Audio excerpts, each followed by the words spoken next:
Wilkins and Farley walked quickly, their footsteps loud in the narrow confines of the hallway. They got to Lucero's office and saw a sign pointing further down the hallway for the meeting. Wilkins shrugged at Farley and they kept going, neither saying a word at this point. An interview room rather than Lucero's office meant only one thing. The chief was going to be in attendance.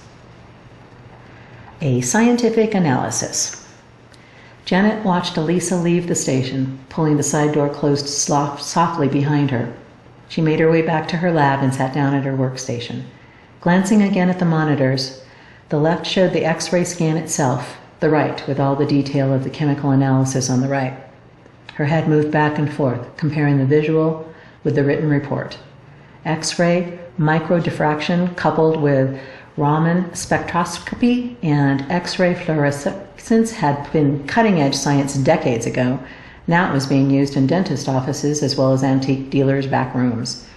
She mentally calculated how many people would be at the meeting, glanced at the clock to see it was nearly 11 o'clock, and decided 3 copies would have to work. She saved everything into a folder on her desktop called The Lens. After hitting print for the copies, stapled the pages together and dashed out the door. She hated being late, especially when she was the person presenting intel for a meeting with the chief of police.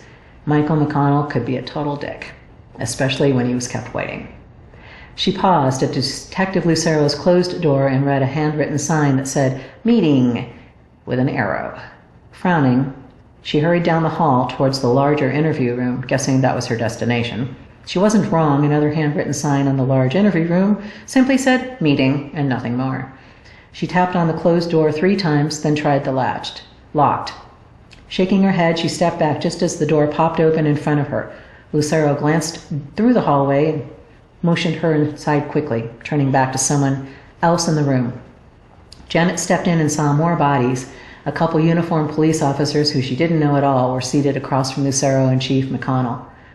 The head of the table had no chair. She guessed she was going to be standing and giving a presentation. She tried not to let her annoyance show, but Lucero was sharp and knew her well.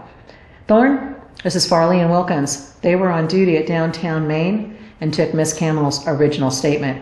They're here as part of the task force that we are initiating to address this situation." Janet glanced at the officers and saw them look at each other in surprise. "There's a conference room next door. We've set it up as a war room with computers and lots of table space. It'll be your new home away from home." 2 heads nodded in agreement. What else could they do? Chief McConnell took over. "In addition, the FBI have offered us their support and resources. Mayor Strickland is making noise about the media's response to apparent lack of forward progress in this case, and we don't want the FBI involved any more than we have to at this point. So I suggested forming a task force to the mayor. She was agreeable to that. She also suggested we set up a hotline with a dedicated number for community reports of suspicious activity in the Clear Lake neighborhood." A collection of groans circled around the table. McConnell ignored them and continued. "So we have a task force. Wilkins and Farley will be the primary support to Detective Lucero, who is, and who will remain, the lead on this case. Gentlemen, you're our eyes and ears on the streets. You'll also be responsible for initially compiling and interviewing all reports from the hotline." 2 voices rose in protest. McConnell ignored those as well. "I know you have open cases you're currently working. Those have been reassigned as of this morning. This is now your sole and only focus. Any questions?" No one said anything. They all knew it would just make the chief angry. Arguing with him only resulted in bad assignments and being passed over for promotions. The chief never changed his mind. "Excellent! Thank you all for your enthusiastic support of this. Miss Thorne, I believe you have a report for us on this lens, correct?" Janet was startled into attention. Yes, sir. I have the report right here, sir," waving the paper in her hand. "I only made 3 copies. I'm sorry. I didn't know there would be more people here." "That's fine. Give us what you got. We'll share." McConnell smiled at Lucero, then glanced at Wilkins and Farley. Janet passed 1 set to Wilkins and 1 set to McConnell, keeping the 3rd for her to review. After glancing at the images on the first couple of pages of the attached report summary, McConnell glanced at her and said sharply, "Well, what does this all mean? What is this thing made of? What does it do?" "Well, sir, let's see. To answer your questions in order, sir, the initial scan shows the object is built on a line more similar to a rifle scope than a telescope, seeing as how there isn't any way the tube can expand. It appears to be made of 2 pieces of wood, ash and yew. Looks like possibly hollowed out branches, perhaps. Initial spectroscopic analysis suggests the age of the wood is between 2,000 and 24,000 years old. The room erupted in voices raised in objection. No way! Are you kidding me? How many years? Janet waited a few seconds, then spoke over them. I know. I didn't think it was right either, so I ran the analysis again. Same results. I did it 3 times. It's why I was almost late. It doesn't make any sense, but there it is. You can't argue with organic radioactive decay rates. I can't, anyway. Fine, continue. McConnell's face was several shades redder than normal. Janet flipped a few pages of her copy. If you turn to page 3, the 3rd paragraph titled Chemical Analysis of Non-Organic Materials, do you see that? Heads nodded.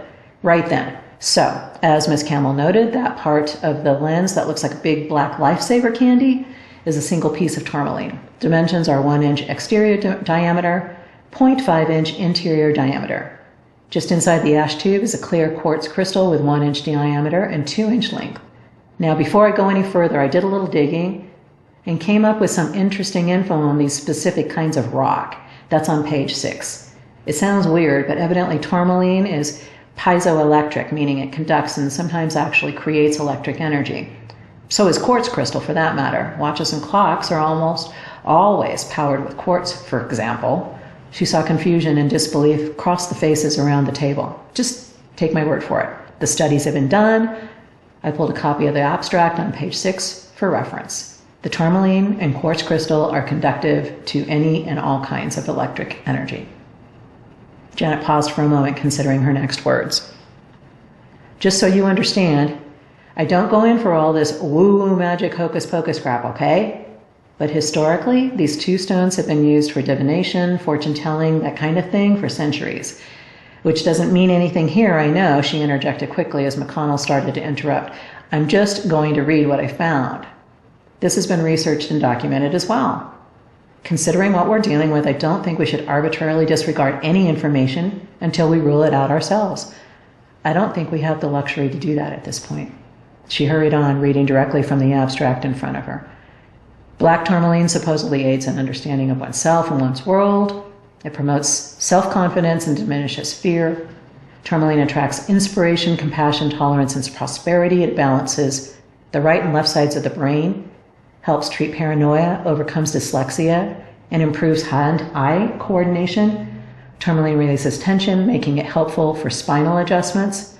It balances male-female energy within the body and enhances energy and removes blockages. Black tourmaline can be used to both repel and protect against negativity. It's excellent for deflecting radiation energy. It enhances one's physical well-being by providing an increase in physical vitality, emotional stability, and intellectual acuity. She paused to catch her breath. McConnell sputtered. This is ridiculous. He slammed his copy on the table. Rubbish! Worthless trash! What the hell kind of scientific report is this anyway, Thorne? I know, sir. I understand your frustration. If I can just finish. McConnell placed both meaty hands on the table. You have 5 minutes, Miss Thorne.